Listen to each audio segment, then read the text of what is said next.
My father loved my stepsister as his own, but she didn't share her inheritance with me, so I refused to share my inheritance, and now they're furious. Posted today, my sister Joyce and I have different biological fathers but the same mother. My mom, Wendy, had Joyce when she was 21, divorced Joyce's father John when Joyce was 2, and then married my father, Pierre, when Joyce was 6. I was born a year later. Pierre loved Joyce as his own daughter, even though he couldn't legally adopt her. He parented her, provided for her, and treated us exactly the same. My parents never differentiated between us, using John's child support to help with Joyce's needs and covering the rest themselves. Growing up, Joyce received more because of John's contribution. He gave her better gifts and helped with her university tuition. When it was my turn for university, my relationship with Pierre had deteriorated, and he refused to help with my tuition because he disliked my chosen major. I didn't attend university until I was 30, paying for it myself with help from my husband and student loans. Pierre passed away in 2015 without savings, but his will stated he wanted to split everything equally between my mother, Joyce, and me. A year later, John died and left Joyce a sizable inheritance, which she used to pay off her mortgage and student loans. She didn't share this inheritance with me, which I understood as it was hers. Recently, I visited my grandparents in France.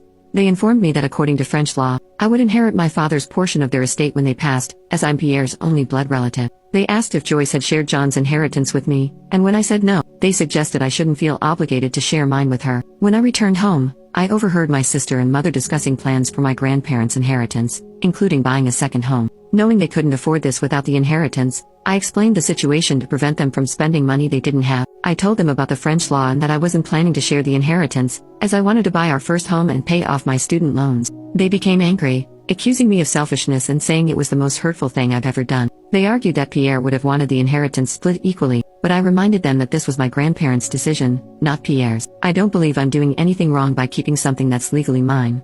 I didn't create these French laws or choose to inherit this money, but I am choosing myself for once. My sister and mother already have homes and a cottage, while my husband and I are still renting. This inheritance could finally allow us to own a home.